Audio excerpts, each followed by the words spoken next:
लता मंगेशकर जी की आवाज में रिकॉर्ड करवाया। अब बॉलीवुड के जाने माने डायरेक्टर सुभाष घई ने उनको अपनी एक फिल्म के लिए गाने का अनुरोध किया। पहले तो रेशमा ने गाने से मना कर दिया, लेकिन दिलीप कुमार के कहने पर उन्होंने इस गीत की रिकॉर्डिंग के लिए हामी भर दी। इस गीत की रिकॉर्डिंग दिलीप कुमार के घर पर ही की गई। यह एक दर्द भरा गीत था जिसके बोल थे, चार दिन अदा प्यार वे रब्बा, बड़ी लंबी जुदाई। इस गीत को सुभाष घई ने अपनी फिल्म हीरो में शामिल किया। जहां इस फिल्म ने सफलता हासिल की, वहीं रेशमा के गाए इस गीत को काफी ज्यादा पसंद किया गया। लंबी जुदाई, चार दिनों दा। रेशमा को पाकिस्तान की बुलबुल सहरा और पठानी बेगम भी कहा जाता है। रेशमा के बारे में यह भी कहा जाता है कि वह जब भी स्टेज पर गाना शुरू करती थी तो वह पहले से ही दर्शकों से माफी मांगते हुए संबोधन करती थी कि उन्हें किसी प्रकार के सुर का ज्ञान नहीं है, इसलिए उनकी गायकी में किसी तरह की कमी लगे तो वह उसे क्षमा कर दें। एक बार फिर से उन्हें भारत के लिए गाने का मौका मिला। यह वह समय था जब ऑल इंडिया रेडियो के साथ साथ दिल्ली दूरदर्शन के टीवी शोज ने भी लोगों के दिलों में अपनी जगह बना ली थी।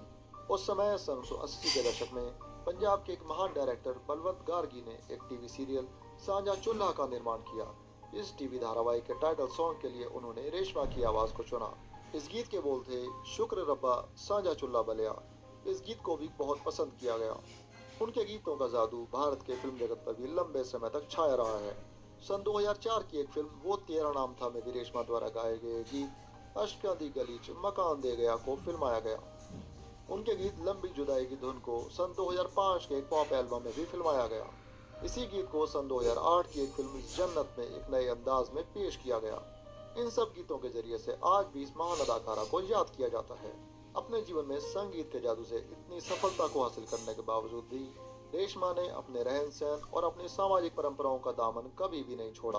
वह स्टेज पर गाना गाते समय अपने सर पर दुपट्टा ओढ़ कर बैठा करती थी। उन्होंने अपने समय में धन कमाने को लेकर कोई ज्यादा जोर नहीं दिया और अपने समय में उन्होंने जितना भी धन कमाया वह उसी में संतुष्ट रही। इस कारण एक समय गुजर जाने के बाद उनको काम मिलना कम हो गया और साथ ही उन्हें गले का कैंसर भी हो गया। अब वह गा नहीं सकती थी। उनके बारे में यह भी कहा जाता है कि अपने अंत के दिनों में उनके पास अपना इलाज करवाने के लिए भी पैसे नहीं थे।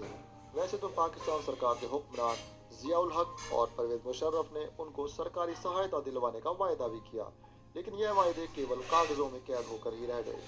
अपनी इस लंबी बीमारी से जूझते हुए रेशमा अक्टूबर 2013 में लगभग एक महीना कोमा में रही और 3 नवंबर 2013 को इस जहां से अलविदा हो गई।